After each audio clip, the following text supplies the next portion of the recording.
Dear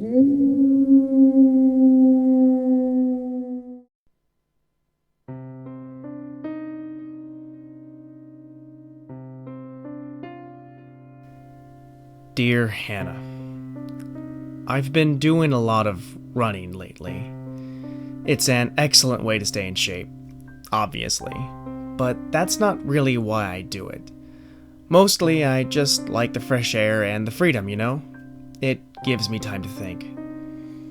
An hour or so with only my MP3 player and the pavement for company can really put those office blues and relationship issues in perspective. Like it all seems a whole world away.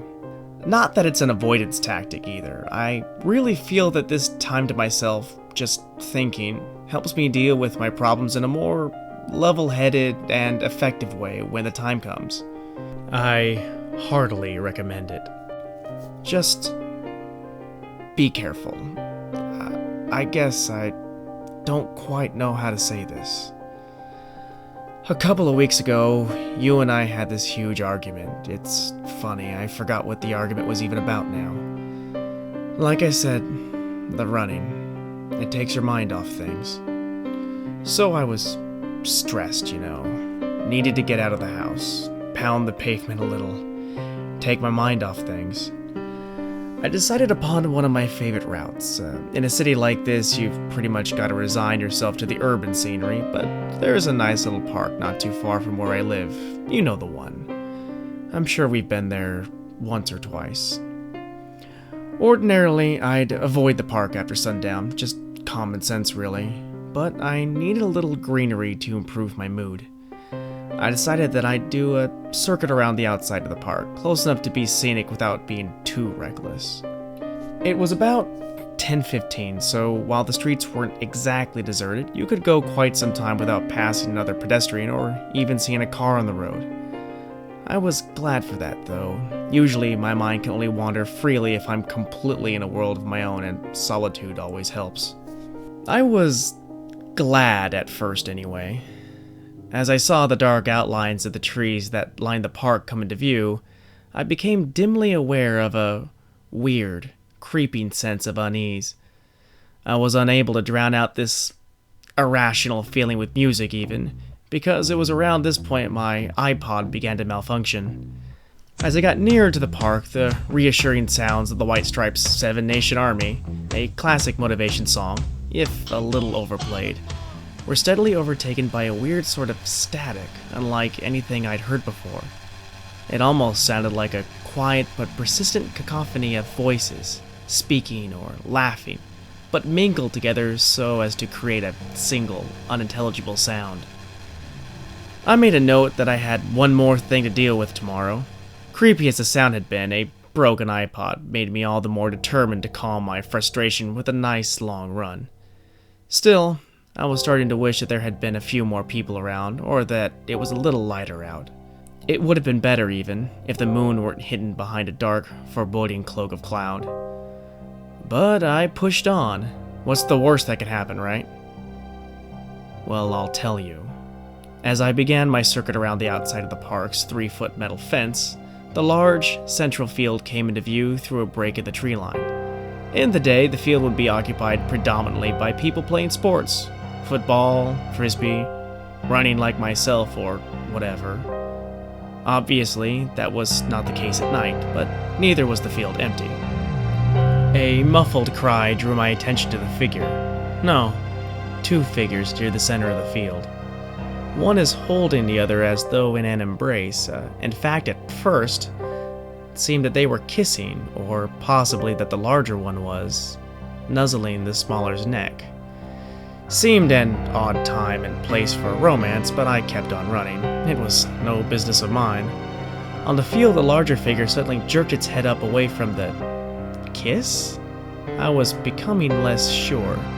It released the second figure, who seemed to be falling to the ground, but the view was obscured by trees as I ran. At this time, I felt no need to stop and watch. The scene had increased my sense of unease, but I was still able to convince myself it was just a couple weirdos macking in the park. As the trees thinned out, however, my illusions were swiftly shattered. The second figure was indeed lying on the ground now, and the first was crouched over it. This stopped me in my tracks, though it was difficult to see in the dark, and I still wasn't totally convinced that I wasn't accidentally peeping on someone's weird outdoor sexcapade. But then that moon that I had been wishing for earlier came out. Suddenly, the scene, bathed in the stark white light of the almost full moon, was given a disturbing clarity. While the distance still made details a little difficult to make out, I could see clearly enough that the victims, that much was now obvious, body and limbs were jerking about violently as the hulking form crouched over it, ripping, tearing, feeding. The moonlight must have illuminated me too, because the thing in the field suddenly stopped and looked directly at me. I wasted only a second of standing there, panic-struck, but that second will haunt me as long as I live. The two eyes, which I couldn't possibly have seen from where I was, even if they were glowing, which seems impossible, burned into me. I could feel it looking at me. No, it wasn't just that. I could feel it smiling at me. With huge, jagged, uneven teeth crammed haphazardly into a maw still bloody and red from its latest meal. It smiled. I knew that much. I didn't see it. I sure as fuck didn't imagine it. I just knew. Then I ran. The road I had been on ran parallel to the park, and there were a few turnings along its length, so I knew I had a long way to go before I'd actually be putting distance between myself and the thing. I chanced a couple of glances at the field as I raced down the middle of the deserted road, moving faster than I'd ever thought possible, even as an experienced runner. There was the victim, left sprawled carelessly on the grass. No sign of the thing. I looked back to where I was headed, and there the fucker was, perched languidly, mockingly on a streetlight, right in my way. How was it so fast? This was my first good look at the thing. Blood was still dripping from the wicked claws at the end of arms that hung disproportionately long past the light on which it squatted. The mouth, still grinning, was exactly how I'd seen it in my mind, and yet somehow even worse. It covered a large amount of the creature's face, more than seemed biologically possible. The eyes glowed with a faint, red intensity. Overall, the thing put me in a mind of some kind of giant, emaciated monkey or deformed, hairy man. I was trapped. There was just no way to outrun this thing. I wasn't even sure I could start running. Up close, the thing's gaze was hypnotic. My limbs felt heavy. My eyes began to burn. I just wanted it to be over. Slowly, a loud rushing sound filled my ears. Suddenly, the thing hopped nimbly from the light and into a nearby tree, disappearing from sight. It was gone, but I felt heady. It was as though I had been marked in some unknowable way. My eyes still burned, and the area around me seemed to grow lighter as though illuminated by a pale light. The rushing sound only grew louder.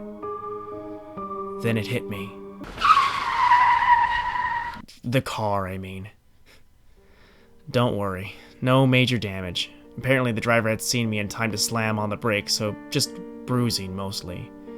When I awoke in a hospital bed, the doctors told me I was a lucky man, but I'll admit I didn't feel so lucky when I saw that flash of red eyes and yellowed teeth through my third-floor hospital window.